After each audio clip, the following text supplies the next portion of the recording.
నా కుటుంబాన్ని టార్గెట్ చేసి 5.5 నెలలు జైల్లో ఉంచారని ఆరోపించారు తెలంగాణ జాగృతి అధ్యక్షురాలు కవిత. తనను 3 ఏళ్ల పాటు నానా మాటలు అన్నారని ఆవేదన వ్యక్తం చేశారు. క్లీన్ చిట్ రావడంతో కేటీఆర్ ఓ పక్క కాంగ్రెస్ చెప్తూనే బీఆర్ఎస్ ఓటమికి తాను కారణమన్నట్లు ట్వీట్ చేశాడని మండిపడ్డారు.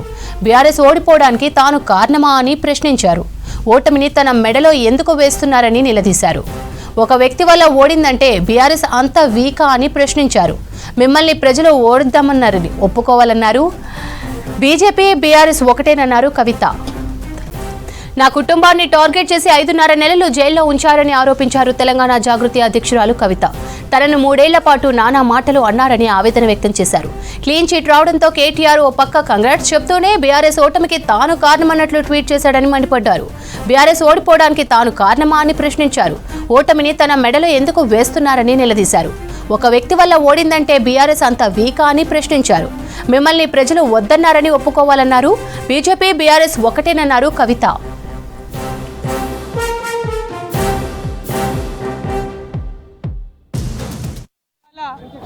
కోర్టులో ఏదైతే ఢిల్లీ లిక్కర్ పాలసీ విషయంలో పెట్టినటువంటి తప్పుడు కేసును సంపూర్ణంగా కోర్టు కొట్టివేస్తూ తీర్పిచ్చిందో దానికి మన భారత న్యాయ వ్యవస్థకు మనస్ఫూర్తిగా మేము ధన్యవాదాలు తెలియజేస్తూ ఉన్నాం.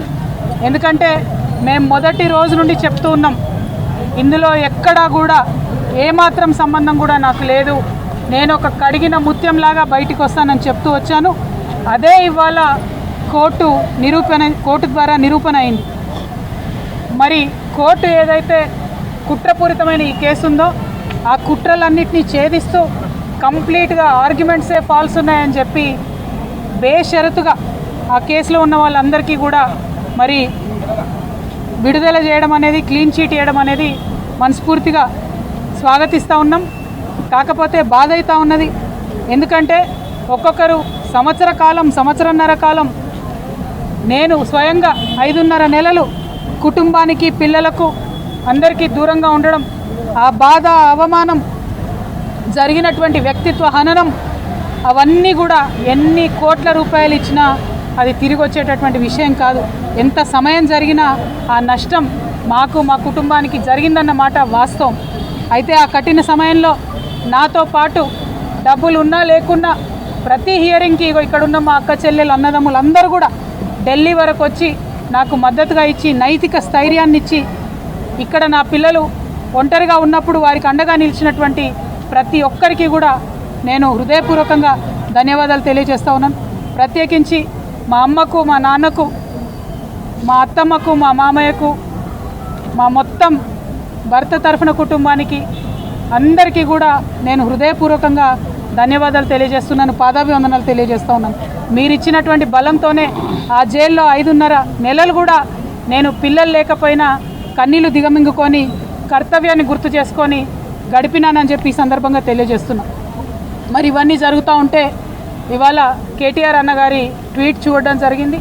ఇప్పటి వరకు మేము పైన రైతు కమిషన్లో మరి మా గద్వాల రైతన్నల సమస్యలు, నిజామాబాద్ ఎర్రజొన్నల సమస్యలు, ఖమ్మం పామాయిల్ రైతుల సమస్యలు, ఇట్లా అనేక రకాలైనటువంటి సమస్యలను పైన వివరించి రావడం జరిగింది. ఎందుకంటే నేను పదే చెప్పినాను, ఈ అంశం నన్ను ప్రజాసేవ చేయడంలో ఆపదు, నేను ఎత్తుకున్నటువంటి మార్గానికి ఈ కేసులు ఇవి అడ్డంకి కాదని చెప్పినాం. ఇవాళ కేసు తీర్పు వచ్చినప్పటికి కూడా మా కార్యకర్తలతో సంబరాలు చేసుకొని మళ్ళీ మా పని మీద మేము రావడం జరిగింది. రైతన్నల విషయాలు అనేకం రైతు కమిషన్కి వివరించడం జరిగింది. మరి వివరించి బయటకు వస్తున్నటువంటి సందర్భంలో కేటీఆర్ అన్నగారి ట్వీట్ని నేను చూడడం జరిగింది. అందులో వారు మరి ఒక పక్క కంగ్రాచులేషన్స్ చెప్తూనే ఇంకొక పక్క మా ప్రభుత్వం పడిపోవడానికి ఈ కేసే కారణం అన్నట్టుగా అర్థం వచ్చేలాగా వారు ట్వీట్ చేయడం జరిగింది.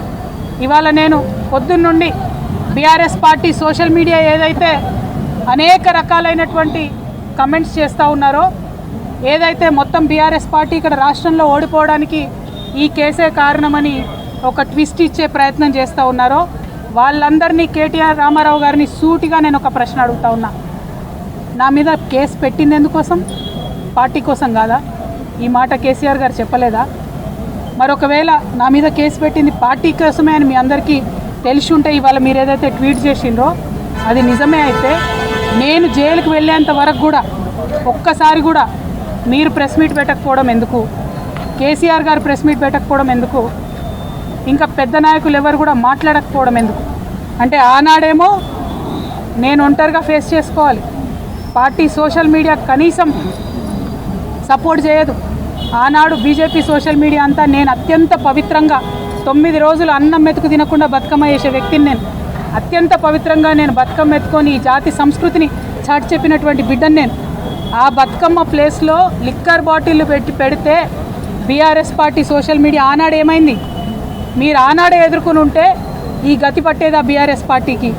బీఆర్ఎస్ పార్టీ అసెంబ్లీ ఎన్నికల్లో ఓడిపోవడానికి నేను కారణమా?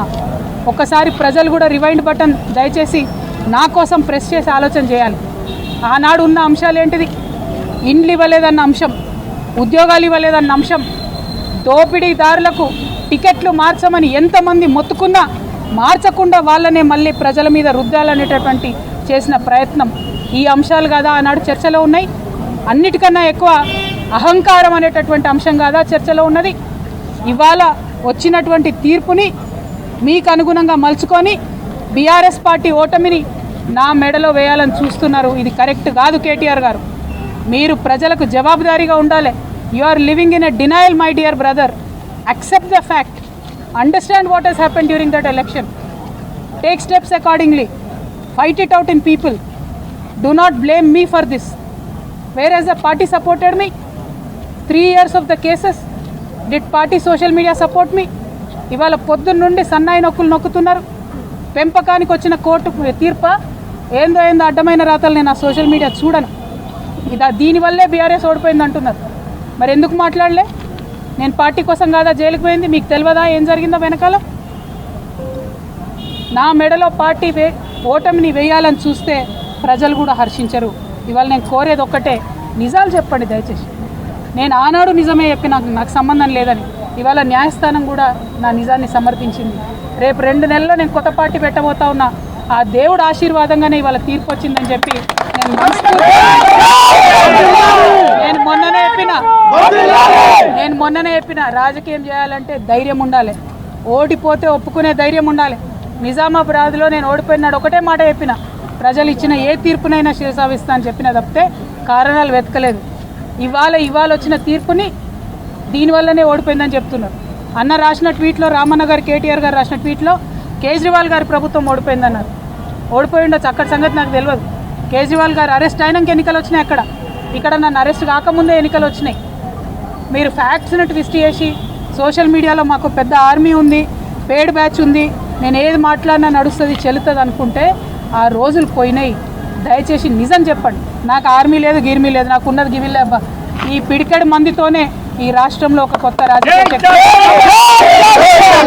ప్రజల పక్షాన నిలబడి పనిచేస్తాం. కానీ చేతులు జోడించి తెలంగాణ ప్రజలకు మాత్రం ఒకటి విజ్ఞప్తి చేస్తున్నా. ఒక ఆడబిడ్డ కష్టంలో ఉన్నప్పుడు అడ్డమైన పేర్లు పెట్టి, అడ్డమైన టైటిల్స్ పెట్టి, సోషల్ మీడియాలో నాలుకకు ఎంత వస్తే అంత మాట్లాడినటువంటి అడ్డగాడిదలు మాత్రం సమయం వచ్చినప్పుడు బుద్ధి చెప్పాలని ప్రార్థన చేస్తూ మీ అందరి దగ్గర సెలవు తీసుకుంటున్నా. బీజేపీ బీఆర్ఎస్ ఒకటి అనడానికి అంతకన్నా నిదర్శనం ఏం లేదు. మీరే చెప్తున్నారు ప్రూఫ్, నేను ఇచ్చే అవసరం లేదు. 1, 2 ఇవాళ రేపు అబద్ధం చెప్పి తప్పించుకోవడం చాలా కష్టం.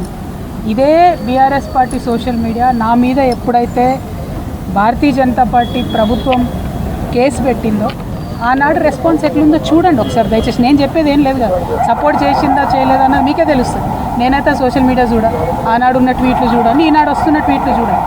ఒక పార్టీ ఓటమికి ఎందుకు గురైందని నిష్పక్షపాతంగా, నీతివంతంగా ఆత్మవిమర్శ చేసుకుంటే ప్రజలకు మంచి జరుగుతుంది. అట్లా కాదు ఒక వ్యక్తి ద్వారా ఓడిపోయిందంటే మరి అంత వీక్ ఉందా బీఆర్ఎస్ పార్టీ? కేవలం నేను తప్పు చేస్తే ఓడిపోతుందా? అంటే అసలు ఓటమి నా మెడలో వేయాలని ఈ తాపత్రయం ఎందుకు?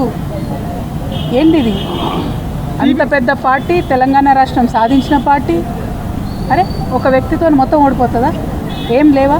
మీరు మళ్ళీ ఒకసారి ఆనాడు జరిగిన మొత్తం అసెంబ్లీ పోల్స్లో జరిగిన చర్చ అంతా చూడండి. ఎక్కడ కవిత పేరు ఉండదు. డిస్కషన్ ఏం జరిగింది ఆనాడు? Double bedroom houses, jobs, Pravallika పాప ఇష్యూ డిస్కషన్ అయింది ఆ రోజు. కవిత ఇష్యూ కాదు ఆ రోజు. ఎంపీ ఎలక్షన్కి వచ్చేసరికి సీన్ మారింది. అప్పటికే నేను జైల్లో ఉన్నా. అంటే ఈ అన్ని ట్విస్ట్ చేసి నా మెడలో వేద్దామని చూస్తే ప్రజలు ఒప్పరు. న్యాయం గెలిచింది, దేవుడు దీవిస్తున్నాడు, అర్థమవుతుంది. ప్రకృతి మమ్మల్ని సహకరించి ముందుకెళ్ళమని ఇవాళ ఆశీర్వాదం ఇచ్చినట్టు అనిపిస్తుంది. 2 monthsలో పార్టీ పెట్టబోతున్న తరుణంలో కేసు సాల్వ్ అవడం ఏంటి, తీర్పు రావడం ఏంటి? సరే, భారతీయ జనతా పార్టీ కుట్రపూరితంగా ఇంకేదో చేస్తామని వాళ్ళు మాట్లాడవచ్చు. నేను ఒకటే నమ్ముతున్నా, తప్పు చేయలేదు, న్యాయం నా పక్షాన ఉంటుంది, ఖచ్చితంగా నిలుస్తాం, ప్రజల పక్షాన్ని నిలబడతాం.